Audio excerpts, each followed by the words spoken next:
A very, very warm welcome to yet another Kumekucha video.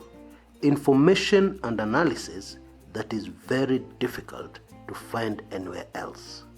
I recommend that you subscribe and you hit the bell button so that you receive notifications every time I have a new video. Karibu sana and enjoy. Drama bin drama, Arab drama, all a drama. The latest revelations in connection to the events of last Tuesday in Nairobi are more than stunning. A few moments ago, CNN International interviewed a former Al-Shabaab fighter, a Kenyan. And the first thing this former Al-Shabaab fighter tells them is that he recognizes one of the attackers from last Tuesday's attack. And the name is a name that has been in the news a lot. In connection to the activities of last Tuesday. It has been in the news a lot. And that name is Ali Salim Gichunge. And this former fighter says he met Gichunge in central Somalia, a place called Baidoa, right inside the secret camp of the Al-Shabaab terror group. But that one is not even the bombshell.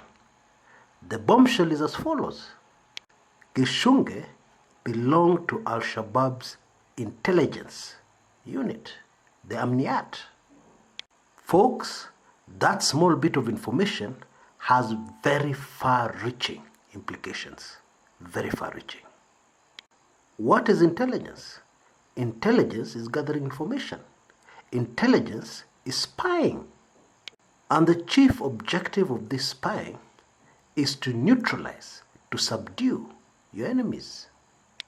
And in any organization, large or small, members of the intelligence service are extremely influential and powerful within that organization.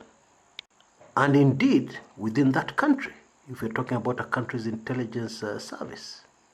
The long and short of these latest bombshell revelations are that in fact Gichunge went to Somalia much earlier than we have always thought, much earlier than initial reports have indicated.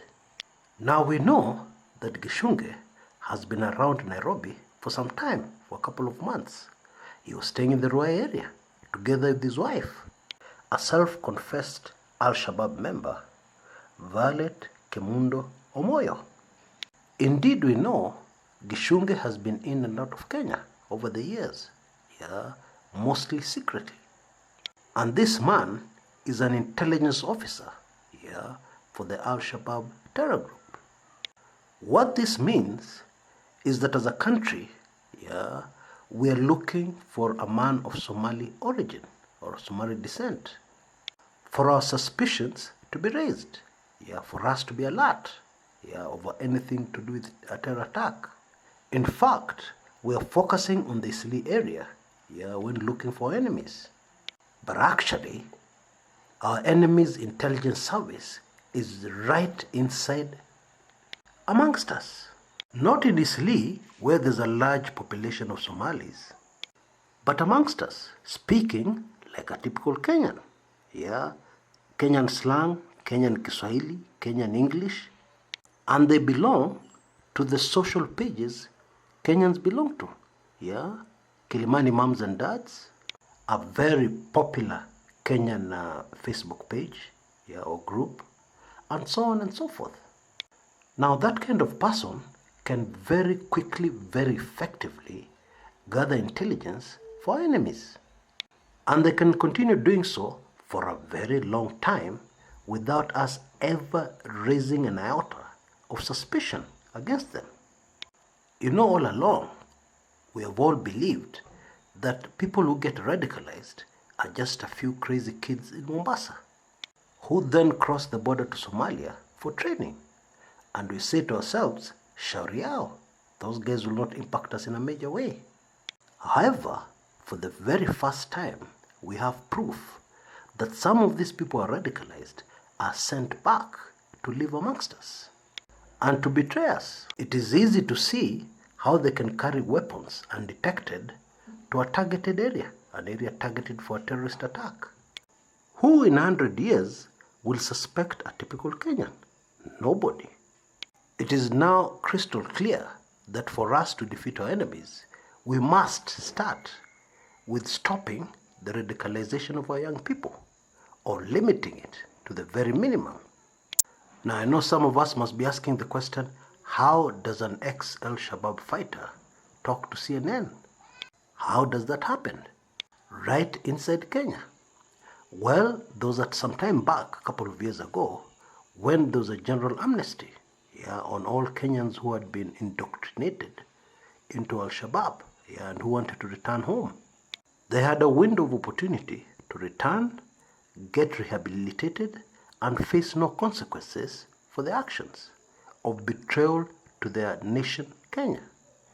With the benefit of hindsight, we now know how effective that was, or how effective that must have been in the fight against terror.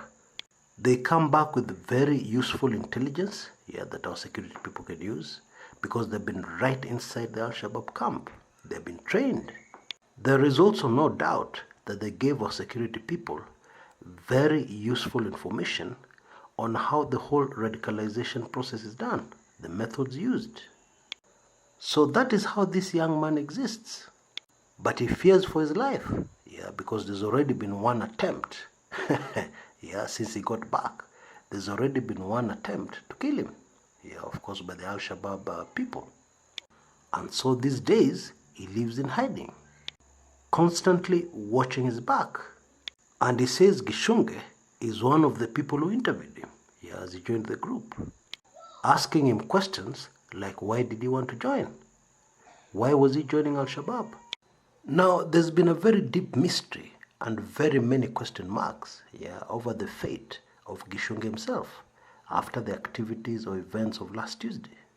Some people say he's in police custody. Some people say no, he's not yet even been arrested. Others say he was killed in the attack. So, what is the true position? Now, multiple sources say that Gichunge was the leader of the group that attacked the Dusit Hotel last Tuesday. Now, if that information is true, then we also know that he was the last of the criminals to be cornered by our security forces. He took refuge in what was like an armory, where those behind this act had stored a lot of weapons even before the attack started, long before the attack started, according to security sources.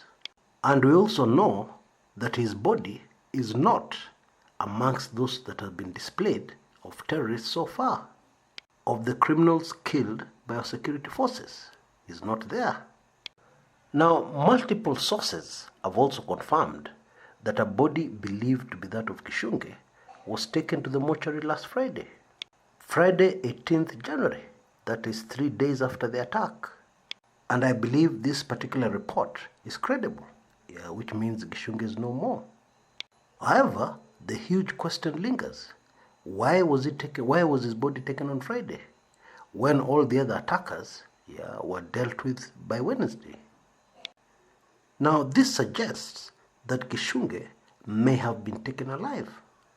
That is about the only thing that can explain the delayed delivery of his body to the mortuary. And it is believable because there were so many strange things, and indeed unprecedented things that happened with the latest attack that took place last Tuesday. For instance, we have never had on Kenyan soil a suicide bomber attack. This was the first. Therefore, it is plausible. It is a bit easy to believe that indeed this time one of those involved, one of the criminals, may have been taken alive. And in my view, if this is true, there are no questions to be asked. There are no probes to be done. Why? Now let me give you an example before I tell you why. Remember when Osama bin Laden, the notorious terrorist, was finally caught up with by the American security forces. What happened to him? What happened to his body? It is said that he was buried in the deep seas. And this may sound very crude and inhuman. However, hold on a minute.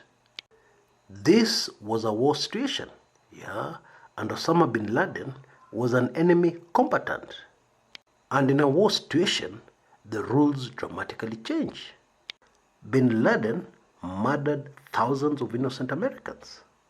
He ordered the invasion of the United States. That's really what it is. In the same way, Gichunge and company invaded the country called Kenya. And to be honest, this is not even a case for the police. This is a matter totally in the hands of the Kenya Defense Forces. The people mandated by our constitution to defend our borders by all means possible. So, in my view, you are not allowed to ask, kuliendaje? Loose translation, what happened? I'm afraid that is all I can say for now. There's a certain line which if you cross, you become not only an enemy of the country called Kenya, but an invader, a foreign invader. Even if you have a Kenyan ID, you're a foreign invader.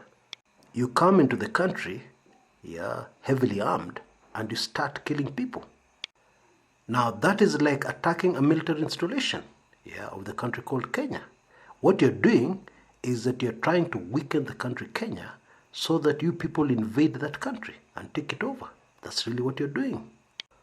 Although you're doing it in a much more cowardly way, because you're attacking people who are not armed. And so in such a situation, what do you expect the Kenya Defense Forces to do? To call a lawyer for due process? That would be crazy.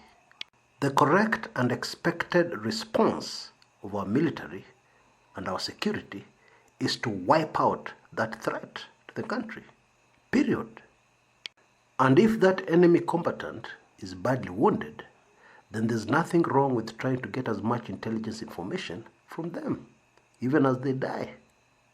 That is how things are done when people are defending their country, constitutionally. Now, before I go, there's one more mystery I'd like to deal with. Many Kenyans don't know that Gichunge and his wife had rent arrears. Yes, at the house they stayed in Roy. The apartments where the couple were living attracted a rent of between 30,000 and 40,000 Kenya shillings a month. Now, this is more than a bit puzzling. Because if you're about to carry out a terror attack, the last thing you want is to attract attention to yourself. You want to lie low, until that day. You don't want to attract the attention of your landlord, or in this case, landlady, asking questions, like suggesting, why don't you get a loan at your place of employment? By the way, where do you work? That is the last thing you want to happen. Now, Hezron has a very simple explanation. According to him, this is what he told me. Chris, kama unajua unaenda kujilipua, kuna haja ya kulipa rent kweli? Loose translation, if you know you're going to blow yourself up in a terror attack, why pay rent? Take that money supplied by your sponsors and have fun. Spend it on a drink or two or something else. Some form of entertainment, for the last 2 months you have left on earth. Well, if you asked me, I don't buy that one. Because that is something that would make your bosses very angry. Because you're endangering the operation by attracting unwanted and unneeded attention to yourself through rent arrears. Anyway, I'll keep you informed on details on this very fascinating saga as I get them. Until next time, this is Chris Kumekucha.